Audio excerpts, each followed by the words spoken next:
It's double eviction week. Who will become the most important head of household of the season? Find out now on Big Brother Cheesecake 6 Hockey Sticks.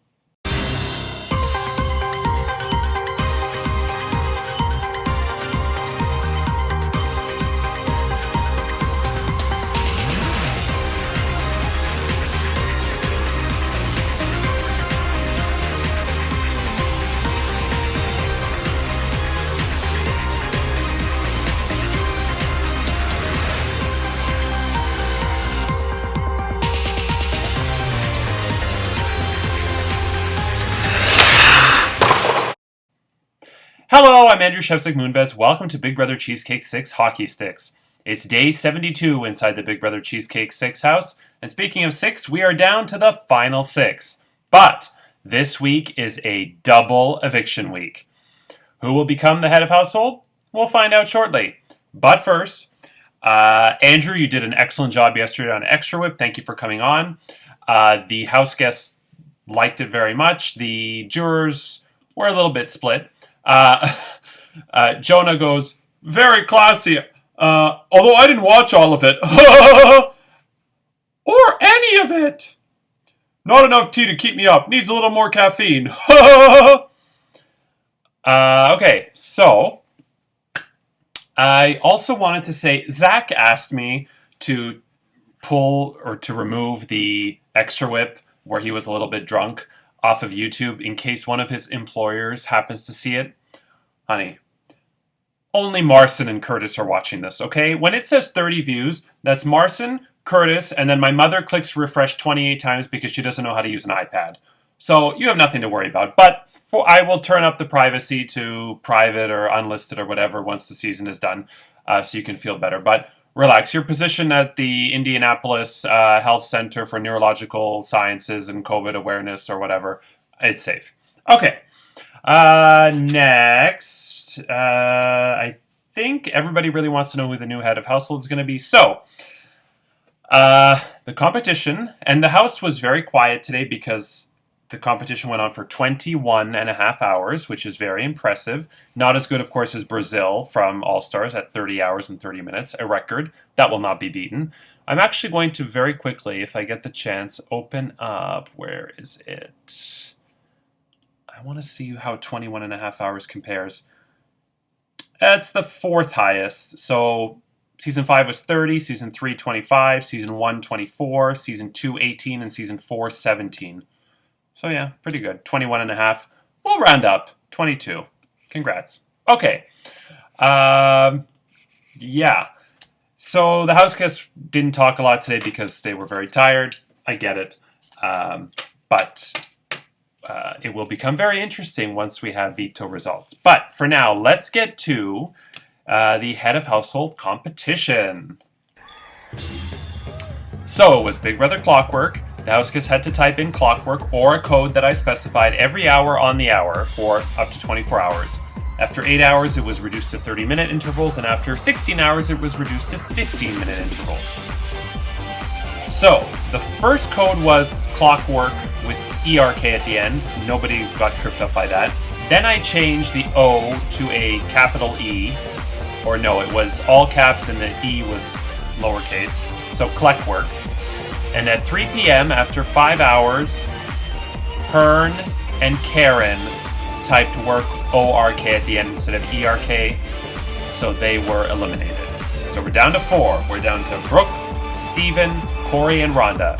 At 9 p.m., because of a customer at work, Brooke did not respond in time. She is eliminated. At, I believe, 1 a.m., Rhonda did not respond in time, so she is eliminated. So it came down to Corey and Steven.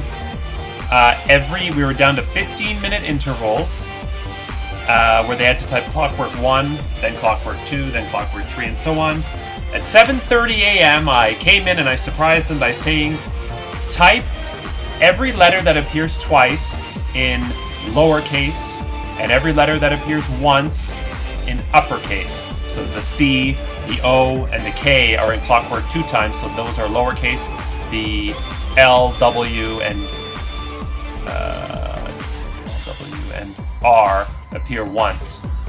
So those are uppercase. And putting in an uppercase C instead of lowercase c was Corey, which means Stephen. Congratulations, you are the new head of household. But there's no time to waste. It's time to get immediately into the nomination ceremony.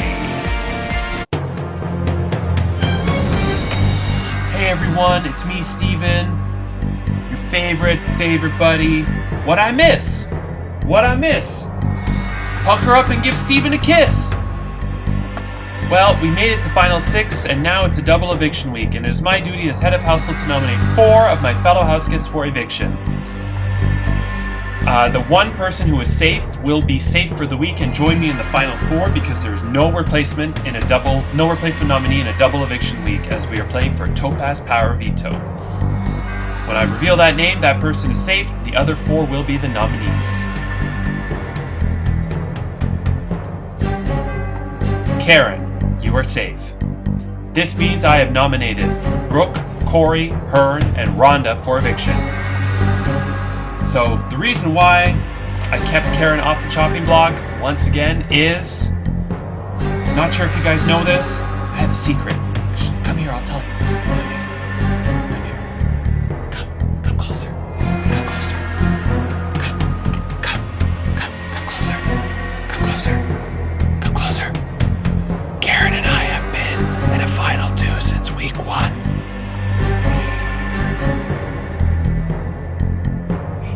It's a secret.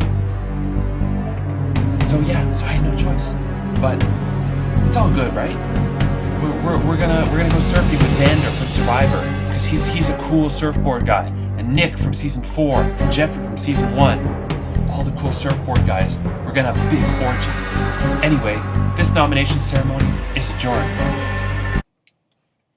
Okay, so Steven has nominated Brooke, Corey, Hearn, and Rhonda for eviction, but the Topaz Power Veto will change the nominations. Whoever wins the Topaz Power Veto must use it to save one of the 4 nominees from the chopping block, leaving us with 3 final nominees for the week.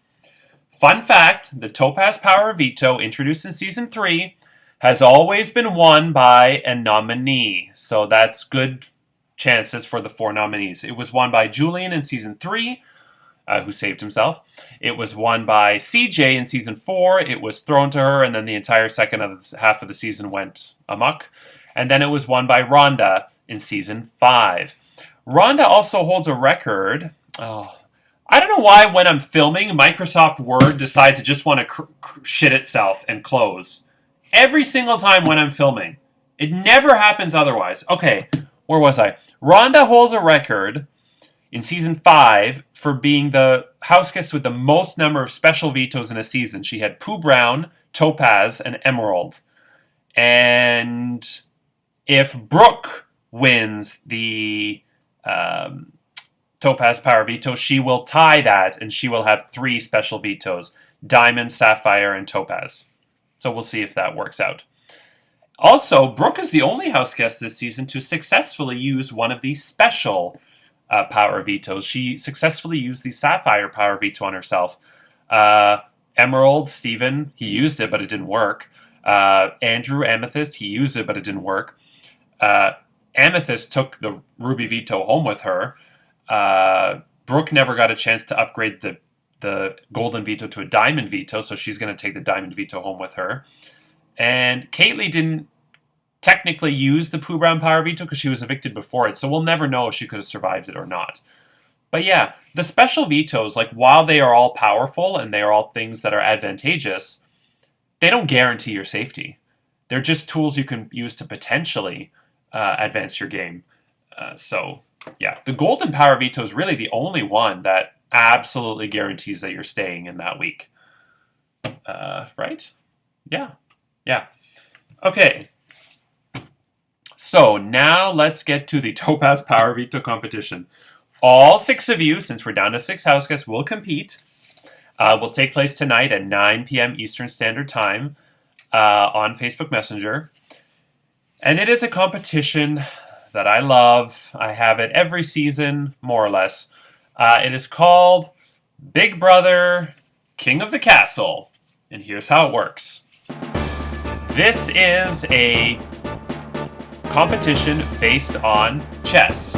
Every season I have this competition where you are a different chess piece moving around on an 8x8 chessboard, seen here.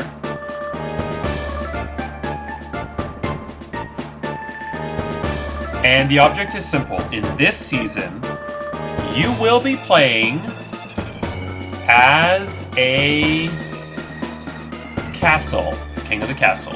So the rook, or castle, whatever you prefer. I don't know why, like tomato, like why there's two names. I don't know. Sofa, Chesterfield, French fries, chips.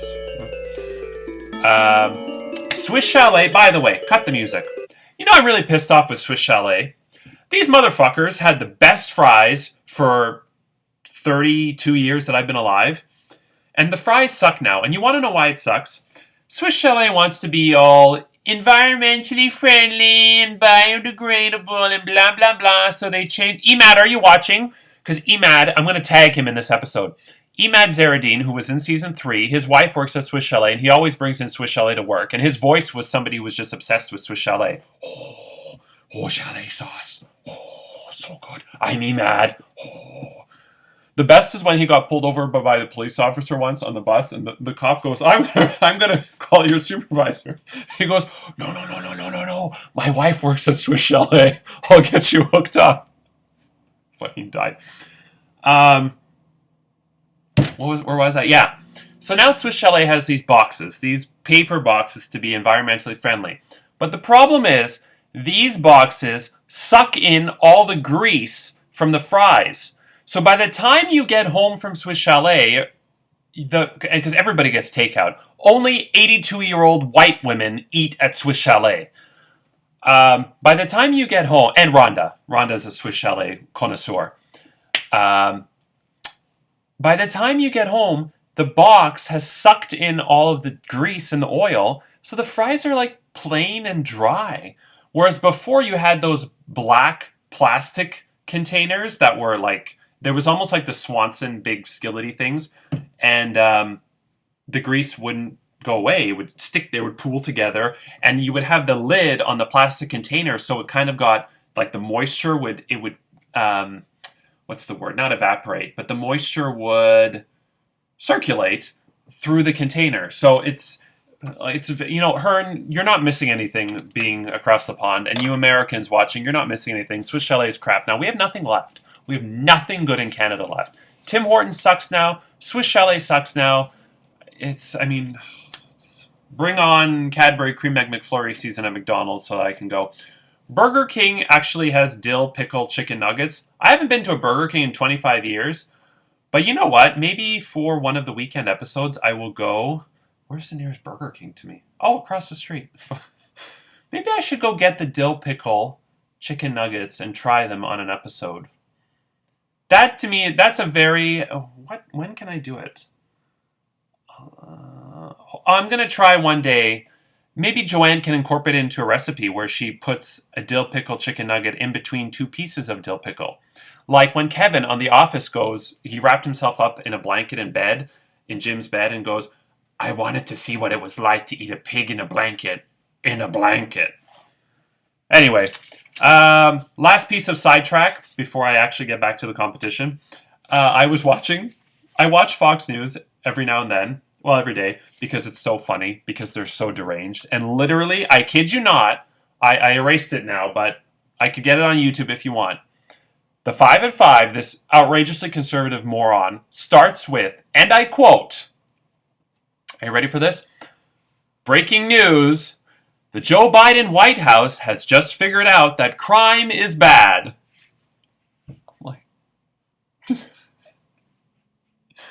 I was on the floor laughing. Okay, back to the competition. Big Brother King of the Castle. Here's how it works. You are on an 8x8 chessboard. One at a time, you will be able to move like a rook/castle. I can't believe the rook/castle brought that Swiss Chalet conversation. Anyway, a rook or castle can move any number of pieces vertically or horizontally. You cannot move diagonally. You cannot move like a horse, and you cannot move... Well, yeah, so you can make any other move than that. So you can move as many squares up, down, left, right. The square that you were originally occupied on will then be out of play and cannot be landed on again. When you are blocked in, and you have no moves to make, you are not quite eliminated, but I'm going to get to that in a second. You are allowed to jump over squares that are out of play, but you are not allowed to jump over other house guests. Once again, you are allowed to jump over squares that are out of play, but you are not allowed to jump over other house guests. Okay, so now, when you are blocked in, you have the opportunity for a second chance if you can answer one of 2 trivia questions correctly. There are 10 trivia questions. You will pull 2 of them. If you get either one right, you stay in the game and you get to pick any square to begin your second shot with. If you get both wrong, you are eliminated. If you run out of squares to move in after you've gotten a second chance, you are eliminated. There are only 10 questions. Therefore, if we run out of questions by the time we get to the 6th person, then that person automatically will earn the second chance. I think that's everything. Now we just have to decide where you're going to start on the board. So I have all the digits 0 through 9 in blue, and I have 0 through 6 in red, or pink? Red. And I will now draw, one at a time, where your starting square is.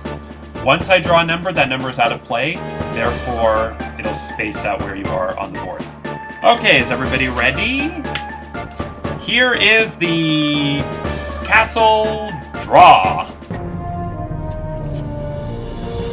Okay, we'll go in alphabetical order for this. Brooke? Or, you know what? Hold on. No. We will flip a coin. This will determine the order that we're going in for the draw and the order that we are going in the in the competition. So it's probably more advantageous to go last, which means Steven will likely win this coin toss as he wins everything luck-based. Heads is alphabetical. Tails is reverse alphabetical. Oh, Steven, nope. Tails. So we're going in reverse alphabetical order. So the order will be Steven, Rhonda, Karen, Hearn, Corey, Brooke. Okay, Steven, you are starting on square... I did it wrong. I did the blue first. Hold on. Square... Fuck me. There we go. Wow! Square 22 is where Steven is starting. Okay. Can't believe I did that. Rhonda. I found a way to still do draws, even after we're done with the Veto lottery. See? Not just a pretty face. Rhonda. 0.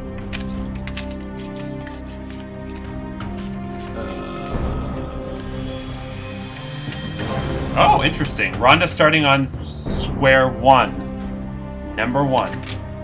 Okay. Karen. 5.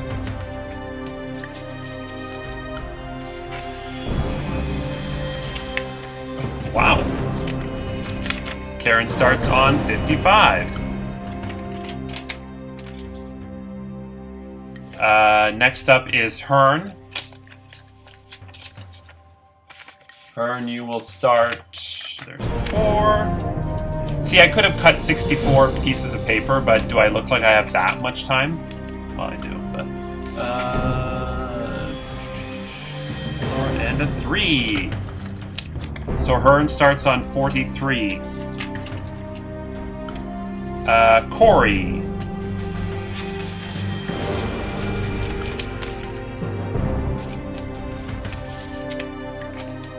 Oh. That has never happened before, where I just... 1, And if I get the 1 again, is the 1 already gone? Oh, it's gone already. Okay. 1 and... let's go this one. Oh, I pulled 2. 8. 18 is Corey's first square. And finally, Brooke.